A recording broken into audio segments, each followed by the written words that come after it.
Alright guys, so I've done a few long distance Amtrak trips on this channel before, and they've all been very popular, very well received, so today I'm trying the craziest one yet. We're taking the California Zephyr all the way from here in Chicago, Illinois, to Emeryville, California, just outside of San Francisco. This is a crazy 2-day journey that's going to take us through the Midwest, Denver, 2 mountain ranges all the way to the West Coast. I'm going to be going out there in a roomette. This is about a $500 train trip here. People always ask how much these things cost, and it's really not cheap traveling this way, but it's quite an experience. So, let's check out what the California Zephyr experience is like. I really hope you enjoy.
Assisted parties to train 5 go out the front door. There'll be red cab service available. Yes, can I help you, sir? All right.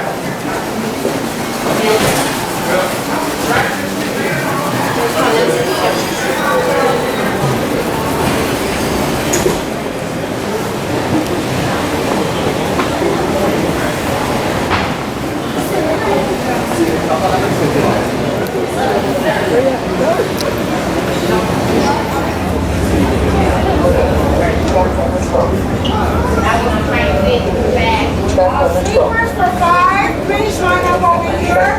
Conductor's going to call it in a moment. Sleepers for 5.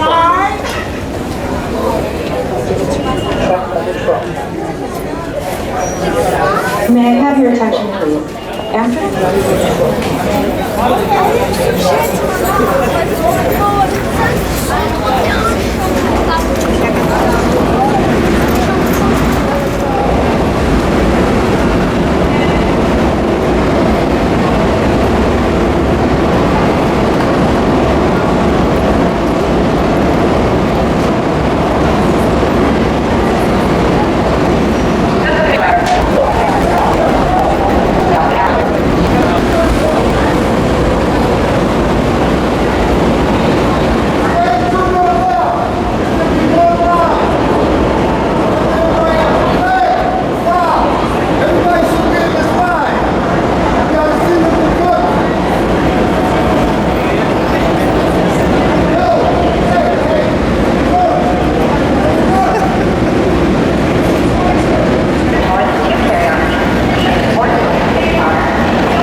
I start like unpacking, I wanted to show you what this room is like in the condition that, you know, I got it. So you can see this is a Superliner roomette. Unlike the Viewliner I was on a couple years ago, this one does not feature a sink or toilet in the room. The upside of that, of course, is that the seats are much bigger and there's a little more room to get around in here. Though obviously, and I'll put the camera up here in the corner so you can see me too. It's not a huge space, but it's still very private. And so far, seems pretty nice. Now, Amtrak hasn't done a whole lot to these coaches since like the 1980s, so the appearance is a little dated, a little bit worn, but this is still pretty cool. So you can see right here in front, we have a little closet, just enough room to maybe hang a couple shirts in there. Got some towels up on the top. Got your air control up here with the lever that you open and close to control the air conditioning. So you do have individual climate control. Looks like this reading light is probably for the upper bunk. Lighting controls are all down here, so you've got more lights you can turn on for reading. You have music controls. You have a ceiling light, two of them up here you can control, which you can turn off. There's also a night light, which is just like a very faint blue that you can turn on, which is actually pretty cool. The switch lights up too. We are 10 minutes from departure now. I'll show you what it looks like with the beds folded down tonight. You can see you have a little storage space here, which also functions as a set of steps to get to the upper bunk when it's pulled down. Got your control for the heat if it were winter over here. You have a power outlet, one. It is wise to bring like a little USB hub or a little power strip if you plan on plugging a lot of things in. Got you. There are 2 more restrooms downstairs. Once we depart the station, the conductor will be coming through to scan your tickets. You just got mine.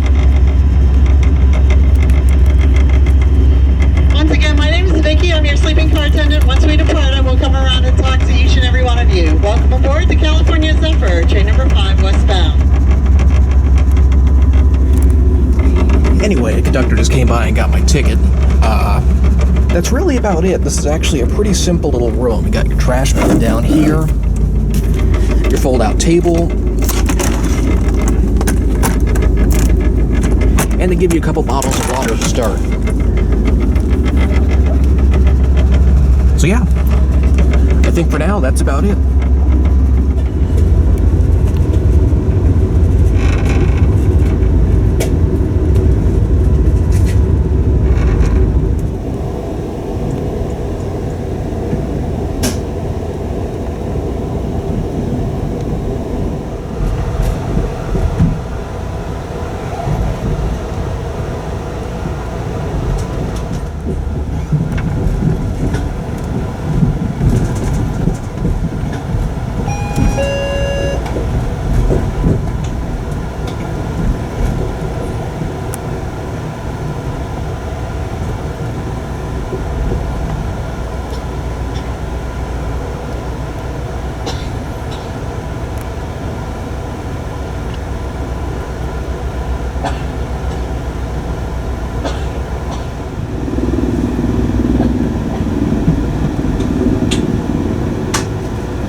Alright, so as you can see, we are now outside of Chicago.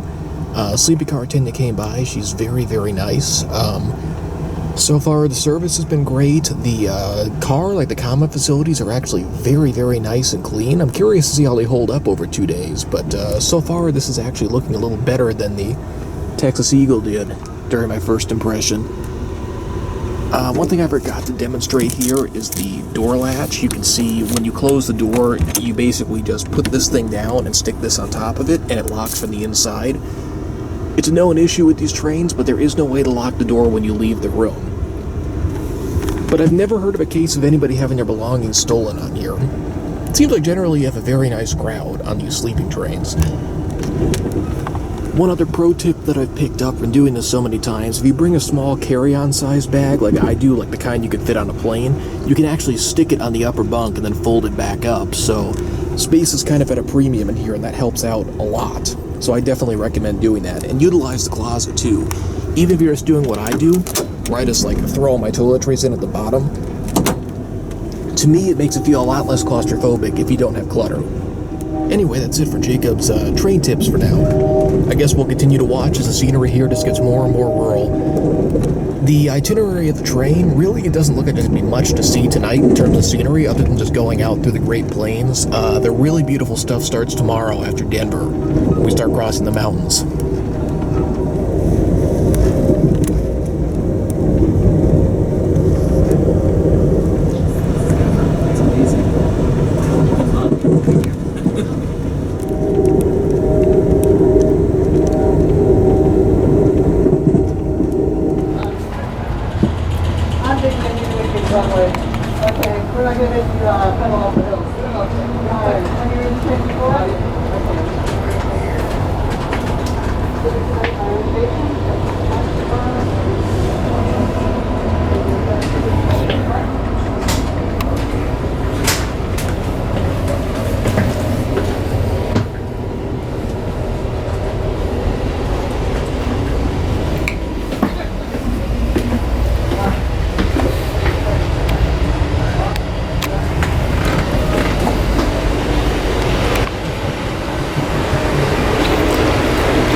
That's it. Yeah. Better watch your balance here. Yeah. Thank you.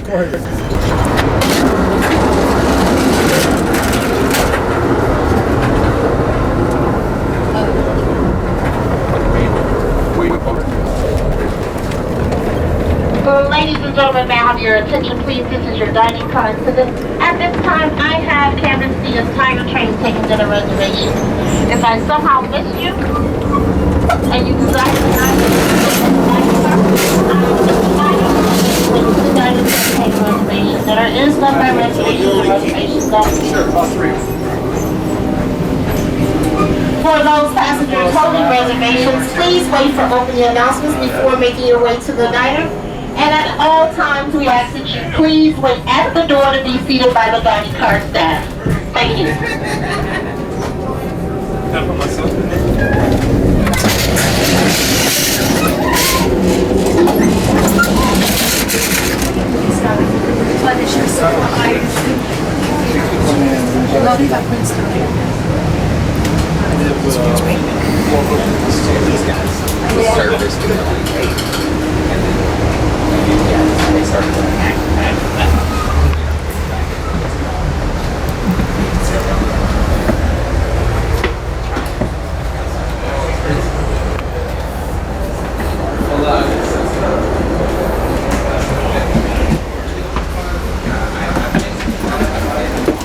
Excuse me.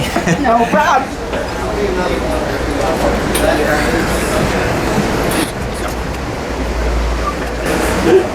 Very many people getting on.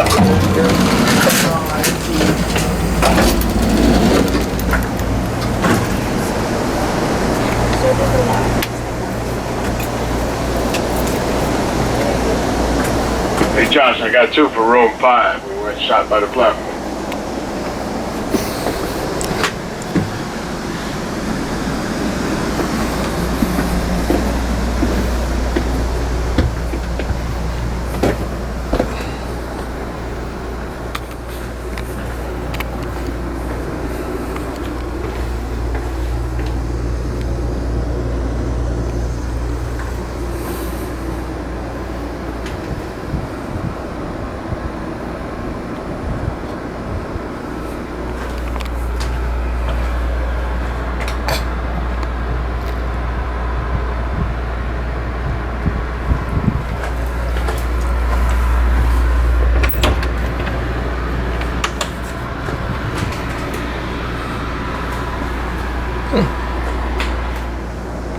Attention Josh, you gonna walk him through?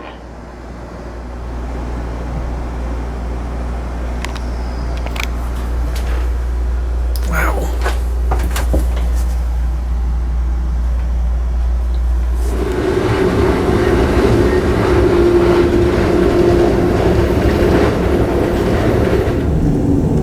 Well, big contrast from my experience on the Eagle. As you just saw, this train is packed.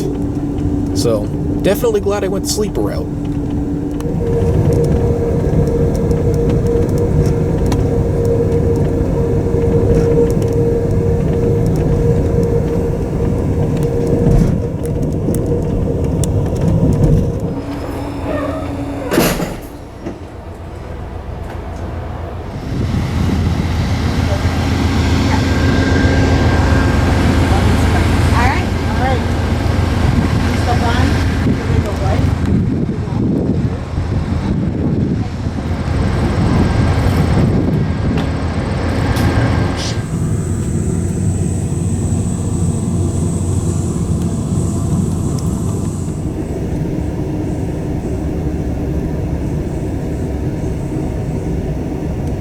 Attention ladies and gentlemen on the coaches.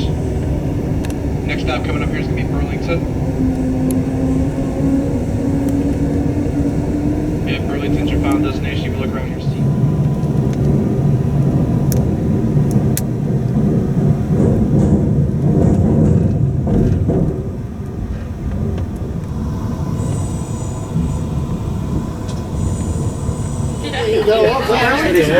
They bought the house, and then you're gonna have a I love that. Beautiful. Yeah, it was something.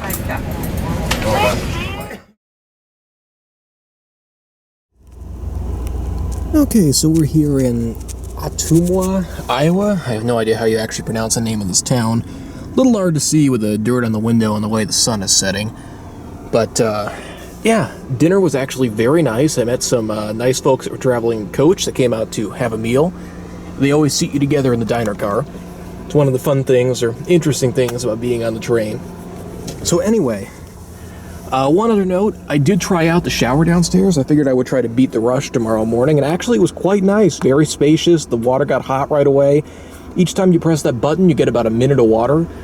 I mean, the whole thing worked kind of nicely. The thing that made me laugh is that the drain is just a hole in the floor, basically, with a grate on it. The drain's on the tracks, so you can actually see, like, the gravel and the railroad ties going by while you're in there. So, it's about 7:30 right now. No, I'm sorry, it's actually about 7 o'clock right now. And I figured I'd get a little cozy for tonight, so I'm actually in the process of converting the bottom 2 chairs into a bunk. So you can see I just hit the pedal underneath with my foot and slid both seats flat, which still leaves you with just a little bit of space here in the front where you can get up. And then the mattress is actually sitting up on top here, and there's no way for me to film this. It's just too tight of a space. So give me a second and I'll get this pulled down, and I'll show you what the end result looks like. Okay, and then you can see there's just like this thin mattress topper that you put on top of those 2 seats when they're folded down, and it actually makes a pretty nice little bed. And I have the 2 blankets down here. You get one for the top and one for the bottom. So the top bunk up here, sorry, this is really tight if you can't tell by looking at me in the mirror. When you fold this down all the way. Good evening, ladies and gentlemen. This is Vicky, your sleeping car passenger, your sleeping car attendant. As soon as we depart Ottumwa, I'll be able to come around and answer your bell. Until we depart Ottumwa, I have to stay on the platform. So once we leave Ottumwa, I will come and answer the bell. Thank you. Wow. Somebody's not very patient. I guess that's what that chime means. So anyway, I'm just using this to store my suitcase up here, but you can see there is a second bunk on the top, which is ever so slightly more narrow than the one down below. So you could comfortably, or you could get a second person in here if you really wanted to. 2 people will fit. It's just a little bit tight, because you can see with me just being by myself, only one person can really stand up at a time in here. But yeah, the second bunk, the only thing I don't like about the Superliner design is the person on top really doesn't get a view. So you're sort of just sleeping in a little cave up here. But yeah, that's what the top bunk looks like. These 2 things hook in here so you won't roll out. You get a little net up here to store your things, and another little thing in the back there. So these can sleep 2 people if you're determined enough. So yeah, actually a decent amount of space. I'm 6'2", and my toes just barely, like I still can't quite touch the wall with my head back here, so it's really about perfect.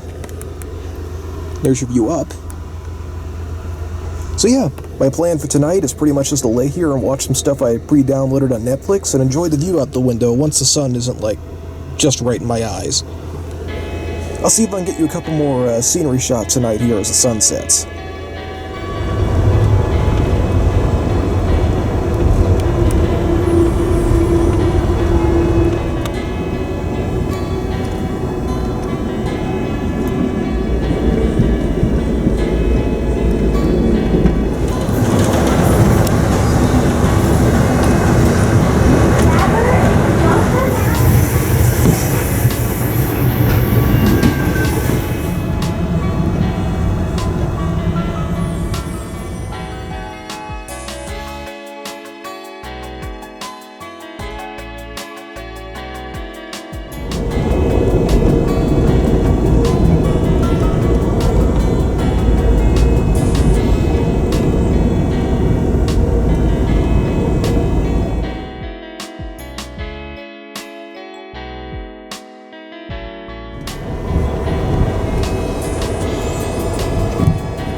Good morning, ladies and gentlemen.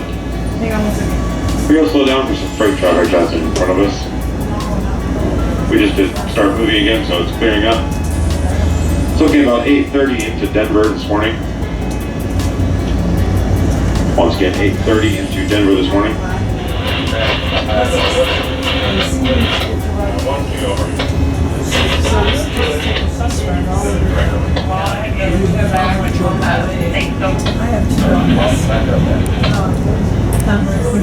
Yeah, because they were all going bad, and then I think they cut one off.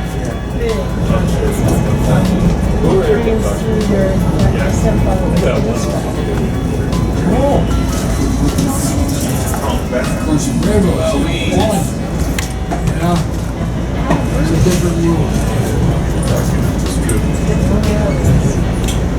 Husband and I were talking about I saved this from my son.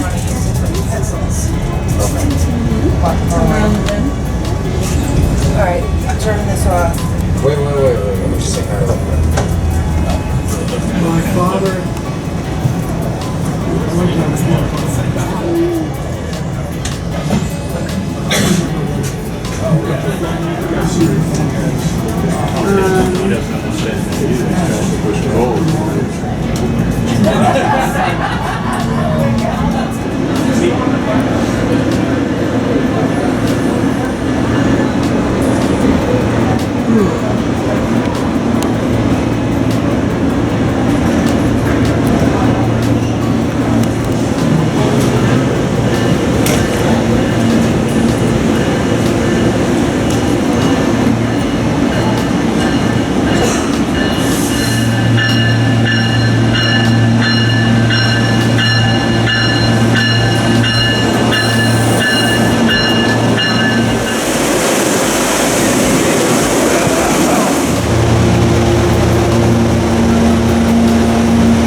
So we're going to take our train in just a few minutes and bring it over to the adjacent track. Those two cars you see over to the left side of us, we're going to be grabbing those cars. They're going to be attached to the rear of our train. So myself and my conductor will do a little switching here.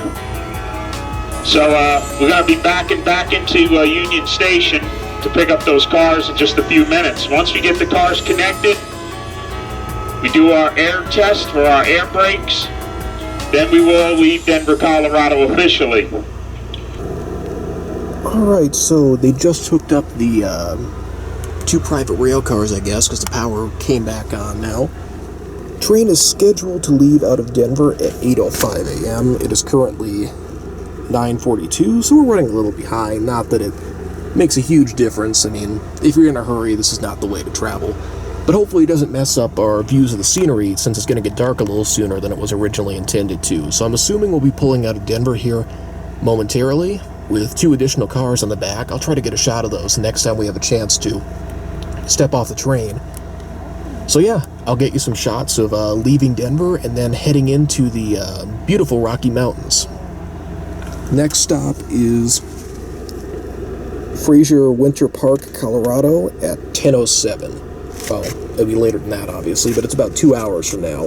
Then after that, Granby, which is Rocky Mountain National Park. And then Glenwood Springs, which apparently is near Aspen. So this should get really beautiful here in the next couple hours. I'm really looking forward to this a lot. Board. Folks, as we're departing Denver, Colorado here, I want to give you a little information about the train in general. Everyone by now should have their boarding passes up above their seats, that small tag that was given to you out on the station platform with your 3-letter destination code written on it.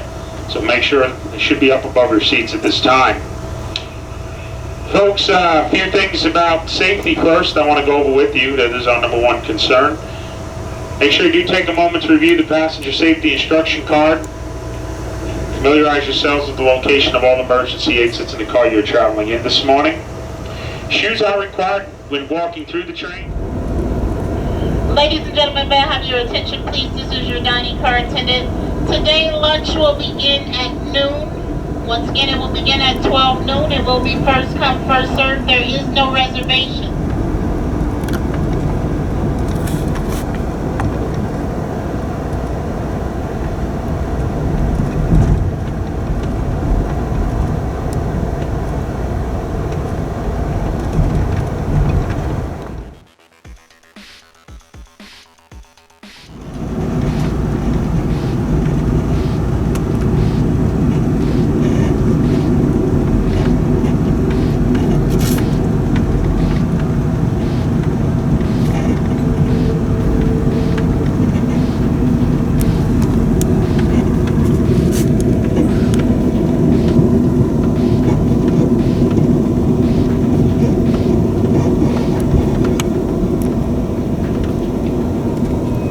Okay, ladies and gentlemen, here we go. We're at the foothills of the Colorado Rocky Mountains, making our way up what is called Big Ten Curve. It's a double left-hand turn. We're going to go up a little over a 2% grade here, get us up along the foothills.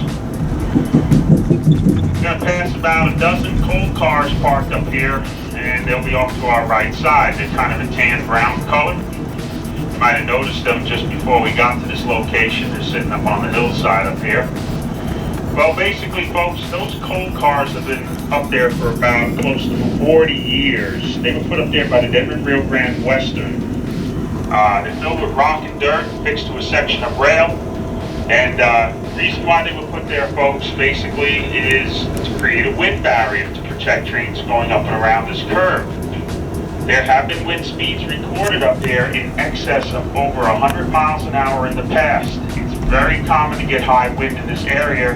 They sweep down off the front range of the Colorado Rocky Mountains down through the valley here.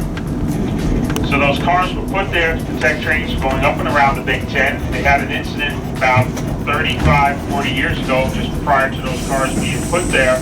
They had a freight train blown off that side of the curve here, believe it or not, from that high wind. So they're going to be on our right side as we go by. They've been there so long that actual vegetation's growing out of the tops of them. Because when they originally were pulled up here by the Denver Rio Grande Western, there was nothing really up here at all. But those trees have grown quite large over a span of 35 to 40 years that's sitting behind them. Then once we get past those cars, you can actually view off to the left side up here. You're getting a little bit of smoke today in the air again. We've had this for the last week, a little over a week or so. Getting a lot of forest fire smoke coming up through the state of Colorado. We got forest fires going on around the state as well as the ones in California. So that's what all that haze is you see out left there, out towards the eastern plains. Normally on a clear day, you can see quite far out from here. Today, you got quite a bit of haze there. You can vaguely see the downtown area of Denver straight out to the left, the tall buildings of downtown Denver, and that flat top mountain that's protruding out from the foothills there off to the left. Well, that's the city of Golden, Colorado you're looking at there. Then we're going to get up alongside the mountains here along the foothills. Then the best views are primarily going to be off to the right-hand side of the train for about the next 1 hour. You're going to want to try to view off to the right. That's where you're going to get your best views.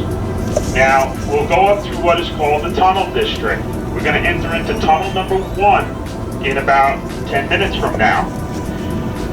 It's the first of 28 tunnels we'll travel through between here and the longest tunnel, Moffett Tunnel, which is 6.2 miles long. That's where we're going to cross the Continental Divide at our highest point on this rail line today at 9,239 feet inside that tunnel. We'll talk more about Moffett when we get up there. We've got quite a ways to go still before we get to Moffett Tunnel. But anyway, 28 tunnels as we make our way up through the Tunnel District. When we get up after tunnel number 1, we exit out of tunnel number 1 in a few minutes. We'll be at an area called Plainview. They claim that you can see on a clear day about 1/4 of the state of Colorado out to the eastern plains from Plainview times. Well, when we serve lunch in the dining car, when we do serve lunch, the dining car gets very busy, folks. We need to keep the aisle of the dining car clear. If you have to make your way through the dining car during one of the meal periods, please excuse yourselves as you come through. We have service attendants working in there carrying trays of hot food.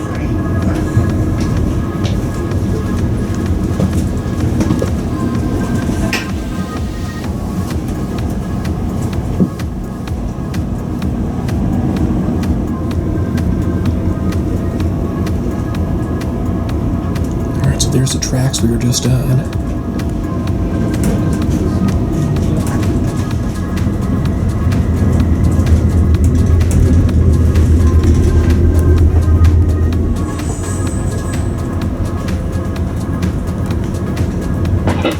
Okay, if you look off to the right, this is a great view here. You get to see the Flatiron Rocks, one of the more interesting rock formations on the Colorado Rocky Mountain Front Range.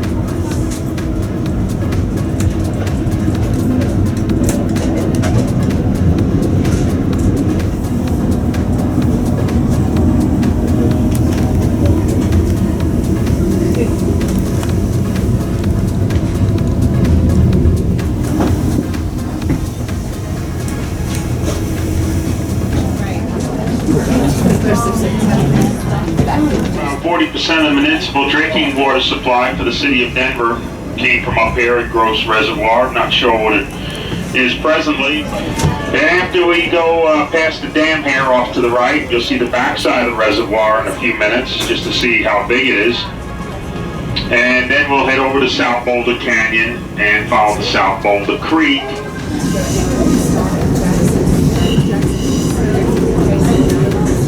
Man, I got a good buddy of mine. I got electronics repair.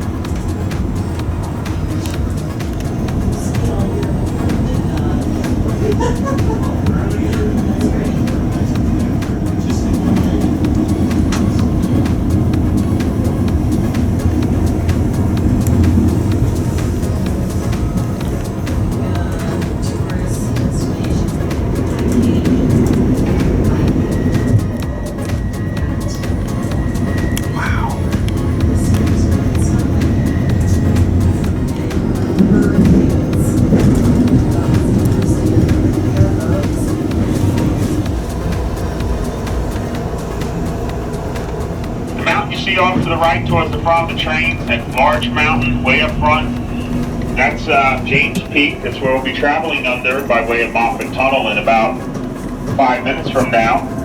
The two mountains you see off to the right, looking straight out to the right there, it appears to be a road going up the side of those mountains. And that's actually the old railroad right-of-way known as Rollins Pass. Looks like a dirt road nowadays, which that's exactly what it is. Rollins Pass used to be the way trains used to get up and over the Continental Divide prior to the tunnel being completed and built. They used to gain elevation on a switchback operation, kind of a Jacob's Ladder track configuration, and go as high as a little over 11,000 feet. It would take anywhere from 4 to 5 hours on a good day to get over the pass. It could take several days if there was blizzard or snow conditions. Now folks, coming up to Moffett Tunnel, like I said, just on about almost 5 minutes, just under 5 minutes we'll be there. As an Amtrak policy, we need to keep our indoors closed between the passenger cars on the upper level. No walking from car to car while we're into Moffett due to the amount of diesel exhaust fumes that our engines build up in the tunnel. And there's a lot of residual coal dust inside Moffett from all the trains, all the coal trains going in and out of Moffett all these years. So we need to keep those indoors closed, no walking through the train. You got about literally 3 minutes to get to where you got to go, and at that point, we can't walk through the train, no opening the indoors between the cars on the upper level till we get out of the tunnel. It's a 10-minute ride through the Moffett. It is tunnel number 29, 6.2 miles long, and it will also be our highest elevation at 9,239 feet. Moffett Tunnel was built from 1923 to 1927. The first train traveled through the Moffett in February of 1928. 2 crews worked on the tunnel, one from the east and the west side of it. When they met near the apex at the center of the tunnel, they were only off by 3 inches, which, when you think about it, that was pretty amazing for back in the early 1900s with the very little or no technology that they had.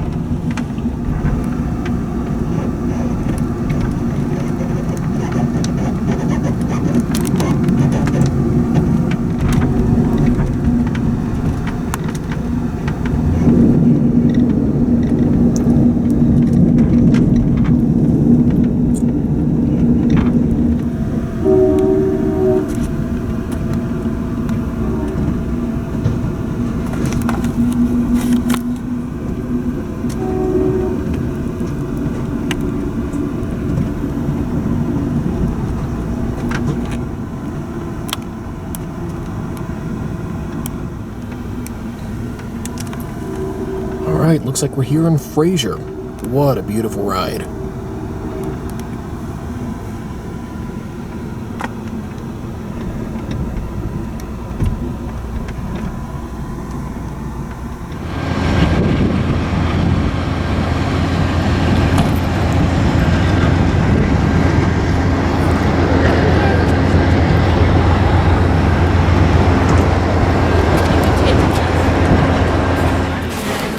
some really cool views. So let's do. The only reason we really went. Don't get yourself right about now, and you'll have no cell phone service for 2 hours. Yes, you heard correct. 2 hours, no cell phone service until we get about 35 minutes on this side of Glenwood Springs over near Dock Zero. When we get over to Asia, you'll see where folks start usually their whitewater rafting journeys on the Colorado River. Because it's much easier to access the river from the roadside there, because there is a small road that you can access your the vehicle over to the river there and put your raft. Ladies and gentlemen, may I have your attention, please? This is your dining car attendant. Todd, party of 2, your table's ready. Pat, party of 2, your table's ready. Jenny, party of 2, your table's ready.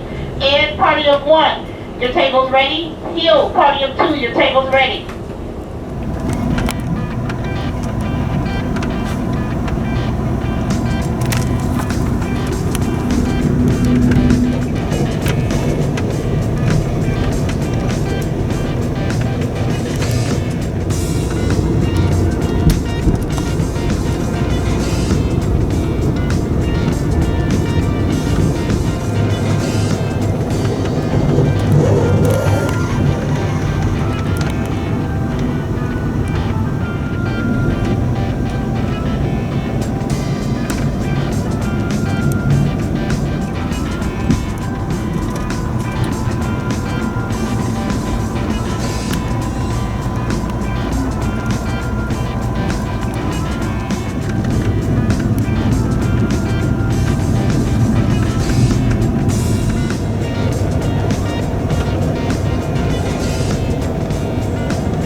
as we're traveling through the Glenwood Canyon here, just a little information regarding the interstate through here. I-70 was all reconstructed back in the late 1980s and completed in the early 1990s as a major highway through Glenwood Canyon. And when it was reconstructed, there was a lot of folks concerned about the environmental impact it might have on Glenwood Canyon at the time. They were concerned that it would ruin the beautification of Glenwood Canyon by putting a major highway through here, because before it was built as you see it today, it was only a 2-lane road through Glenwood Canyon, if you can believe that. So it was all reconstructed and built into a 2-tier highway to reduce the amount of space it would take up in the canyon here.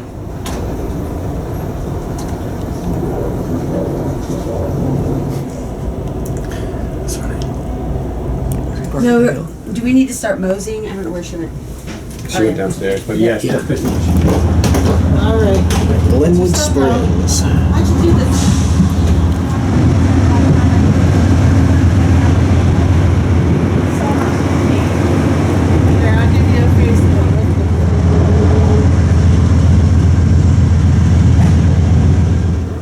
Alright guys, so it is about 3:40 in the afternoon here in Glenwood Springs. So we are... This is supposed to be 1:53 that we get out of here, so we're still running a bit behind schedule, but man, this scenery is just something else. I mean, I've just been glued to the window taking photos and videos pretty much all day. I haven't done anything besides eat in the diner and stare out the window. It's that fascinating. This train, I mean, it's prettier than the promotional photos when you're actually on it. It's that nice. I just can't get over the scenery. And we still have a day and a half to go. It's crazy. So, definitely very satisfied with the trip so far. So I'll keep you posted as we continue here. Honestly, if I had one complaint, they could really use some Windex on a lot of these windows in here. It's a shame that a lot of times these beautiful views are mucked up because the windows are a little bit dirty. Minor thing, but so far that's like the biggest criticism I would have. And there goes Glenwood Springs.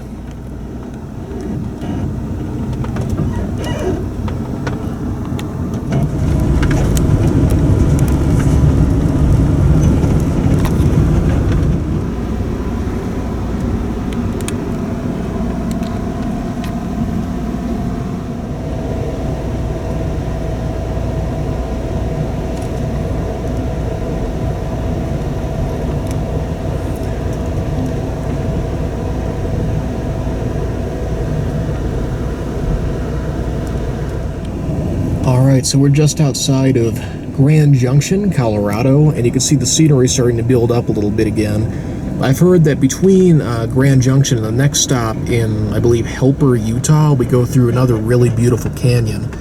So, by the looks of things, I might be in the dining car when that happens, so I probably won't get as much footage, but, I mean, there's so much beautiful scenery on this route, like at a certain point, how many pictures and video clips can you take, you know?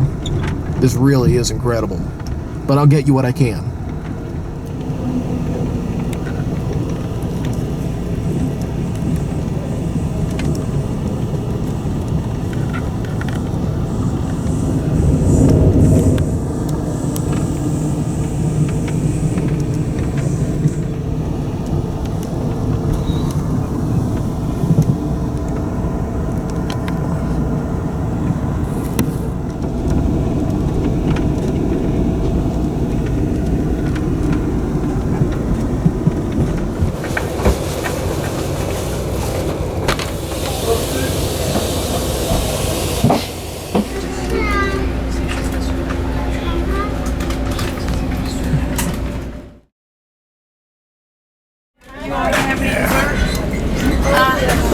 Sounds like Ruby Ridge.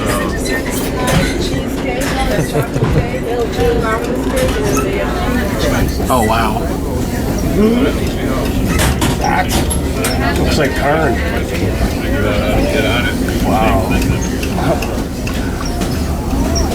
that's interesting. Yeah, that's all right.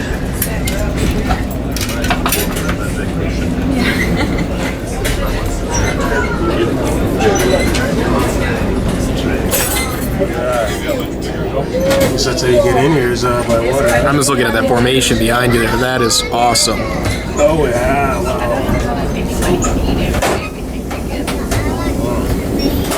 It almost looks like somebody stacked the rocks on top of each other at the top of that one over there. Yeah. That is gorgeous. The scenery on this route, it just never ends. It almost looks like the edge of a steak when you cut into it. Yeah. Really. Nice to see it with the greenery. All right, we are starting to approach the end of daylight here on day number 2. It is 6:51 p.m. We're in Utah now, kind of going through kind of a desert sort of landscape here. Definitely a lot more flat than the last 8 or so hours. It's still beautiful in its own right, though, with nice sunsets starting to form over there. Absolutely fascinating day. I actually just finished up dinner again, couldn't help but get the steak again, and now I'm stuffed. You definitely eat well on these trains. That's one thing, like so many people I see online complain about the food, and I just don't understand why. Either I keep getting amazing crews, or people criticize the food too much. It's one or the other. But yeah, I took my second Amtrak shower, went pretty well again. The common shower downstairs is definitely a nicer experience than the private ones in the bedrooms, as strange as that sounds.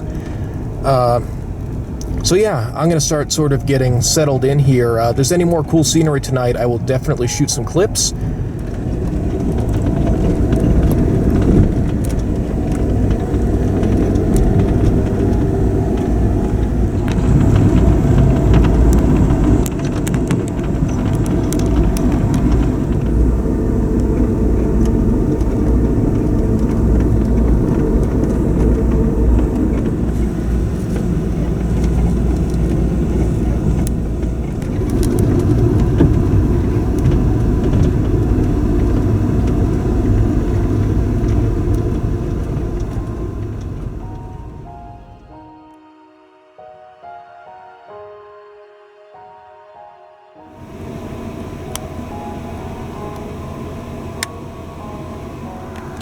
Alright, well, greetings from Winnemucca, Nevada, just outside of Reno now. Had a pretty good sleep again last night. I just woke up and got myself situated, put the bed back up, and now I'm gonna brush my teeth and grab some breakfast.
hours and 10 minutes.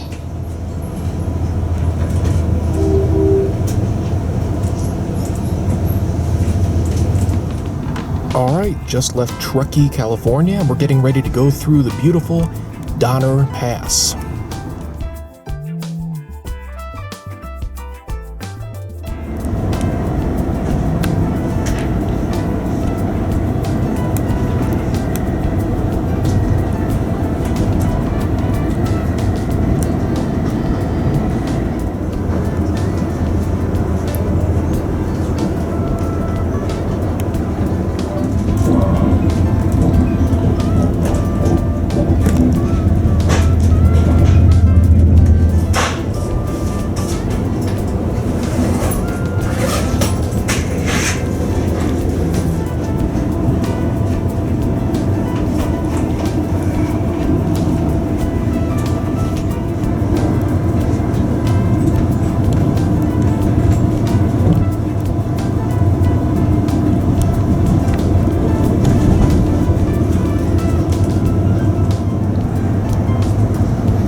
Ladies and gentlemen, coming up for short intersection stop city of Martinez station.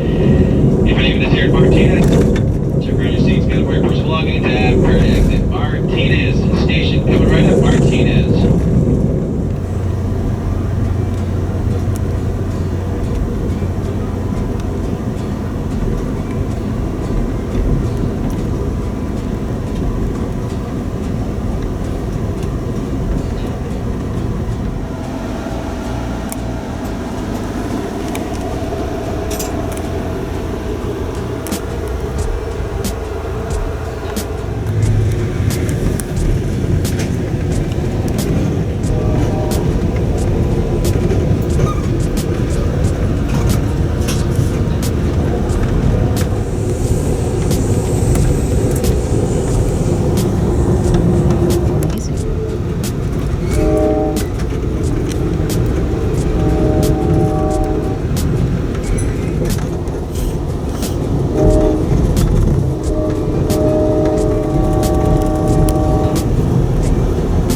pretty with the sun shining across it. You can just barely see the Golden Gate Bridge. Just barely.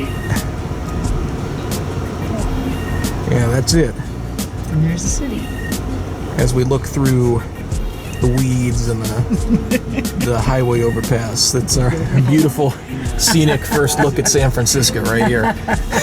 You can do the befores and the afters. People mover for the 531. Yeah, so that's a Golden Gate in the smog. And that's the skyline fog. You can stand on either side of the threshold. There's going to be doors opening from the outside. Once again.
Are you on the bus going into San Francisco too?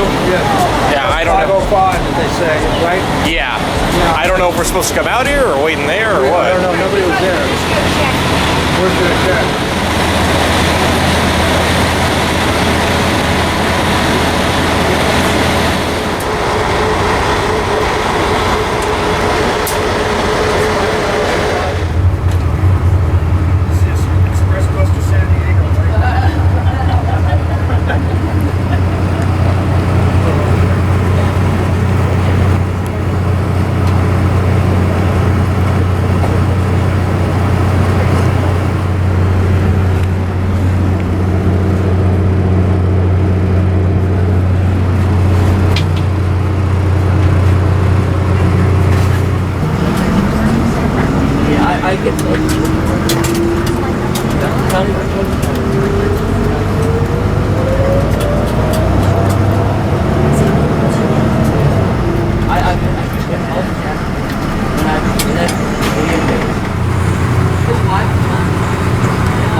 guys, so I got dropped off at my hotel. Now, in true San Francisco fashion, my friend is splitting a one-bedroom apartment with two other guys. Not really any room for me, so I just snagged a cheap hotwire deal here in the Chinatown area of San Francisco.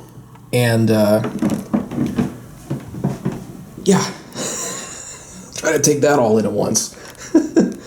Though, I mean, it's hilarious how tiny the room is, but at the same time, actually, it's basically everything you need. I mean, a pretty nice looking bed, a TV, and a private bathroom. All the comforts of home, right? Actually, a pretty nice looking one at that. Really, in a city like San Francisco, at least at a glance, this is kind of exactly what a budget hotel should really be. I mean, I won't be spending much time in here anyway. It's basically just a place to crash and shower, so it looks like it'll get the job done. Anyway, I just wanted to close out the video with something more than some footage out the window of an Amtrak bus. What an adventure. I'll tell you, 2 days, when you look at the itinerary and you see, 51 hours on a train, you think, wow, that's a long time. And it is a pretty long time to spend on a train. I was ready to get off, but I wasn't dying to get off by the time I got here. The scenery was beautiful, the food was good, the service was nice. It's a fun experience. I definitely recommend doing it at least once in your life. Go on a long-distance train, and if you want to pick one with beautiful scenery, pick the California Zephyr. Anyway, I really hope you enjoyed this video. By far the most ambitious travel project I've ever taken on for the sake of YouTube. Thanks so much as always for watching and for supporting me for all these years. Really hope you enjoyed it, and that is it.